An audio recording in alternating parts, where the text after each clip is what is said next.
Welcome friends. Today we are here to discuss the importance and utilities of rational emotive behavior therapy, and we have our guest speaker Dr. Anand Nadkarni sir. Welcome sir. Namaskar. Sir, you have been practicing rational emotive behavior therapy for the last 30 years. How did you actually got introduced to this innovative form of therapy, sir? At that time, I was already a practicing psychiatrist, and I did not go towards REBT as a kind of a professional training. Actually, I was myself personally under duress and emotional distress. Right. And even though I had training in clinical psychiatry, I found out that that was not sufficient to reduce my own distress. So, as a self-help, I approached rational emotive behavior therapy, and first learned it under Professor Kishore Phadke's guidance, and then with Dr. Shubha Thatte and all my colleagues at the Institute for Psychological Health, that is IPH. And slowly, I think the trainings of REBT and the insights evolved in my own life. How did REBT formulated or proposed by Dr. Albert Ellis, sir? See, everybody goes through different sets of experiences, and so did he, right from his childhood, which was not very happy. He had health problems. Yes. But right from his childhood, he had developed kind of a introspective vision of observing his thoughts. And then he added to it his own reading, his own research, one should say. Yes. And that research was not only theoretical, Yes. but the research was practical. He used to call himself as a laboratory. Yes. Yes. And what was very important was that he could see or perceive some of the faulty points in his own personality. He had no therapist, he had no mental health help, but he had to work with himself, within himself, and on himself. Yes. Right? And he formulated these things. So, what is very important is he became a psychologist after his pursuit of self-help had already begun. Yes. Now, if you look at this whole story of Albert Ellis himself, which he has also written as a autobiography, and there are number of books, even in Marathi, on his biography. He developed it as his experience and then added his own research to it, and further polished it with the psychological approaches also.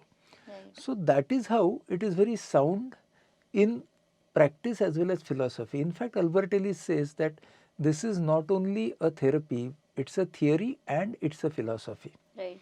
So that is how he developed the whole thing, as compared to, say, Sigmund Freud. Right. So Freud was a practicing neurologist. Right. So he developed his theories out of his own clinical experiences.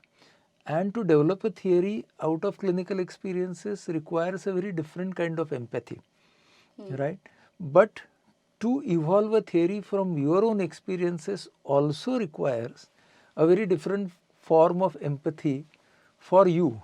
And that is why how Ellis in REBT looks at self Right. is a pivotal aspect of REBT. Right.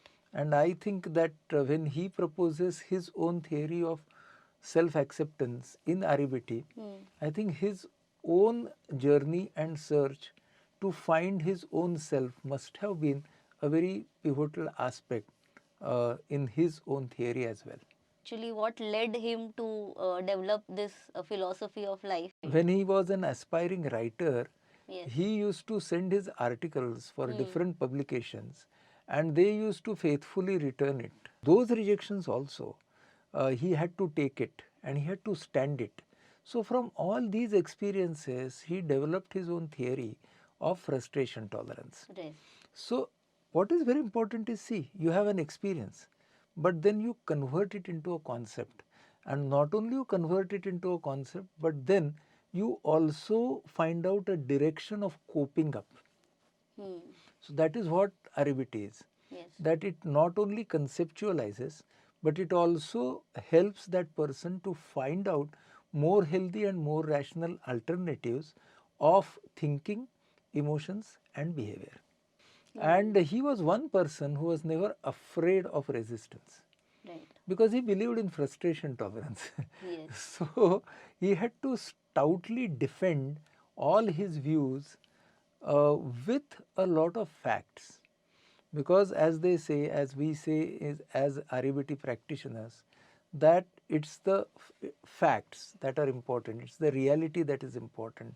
And for Albert Ellis and for all REBT practitioners, this is a theory which is very rooted in reality. Secondly, it is a pro-life theory. It's a pro-development theory. And it is also a pro-happiness theory. Right. It's not that REBT says to cut off happiness. It helps a person to look at happiness, differentiate different shades of happiness, as it also helps different individuals to find out and accept shades of all emotions, right? And it focuses on goal oriented behaviors. Commitment to goal is a very important aspect. So if you see why REBT caught up, or it is catching up with the modern world, is that because it talks sense, right? And it avoids jargons. True. And that is why it is more direct, it is more forthcoming, and at the same time it gives you insights which were there in your mind but that were uncovered so far. And therefore people who start learning REBT many times discover a lot of insights, and that is what makes it more effective. So that is why it is more productive if a person understands the core concept of REBT as a whole. Yeah, Sir, that is correct, because if you focus on self change, then you can use it to alleviate your distress, you can use it to improve your coping, and you can also use it for your own development.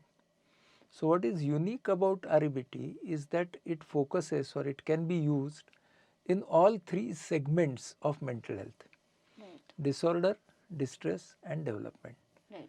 And because of these qualities, it can have wide applications.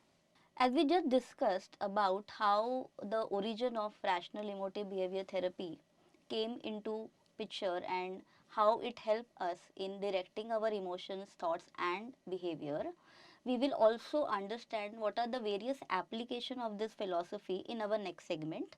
If you have any comments or queries regarding this episode, you can put it in the chat box and even email to us. Thank you.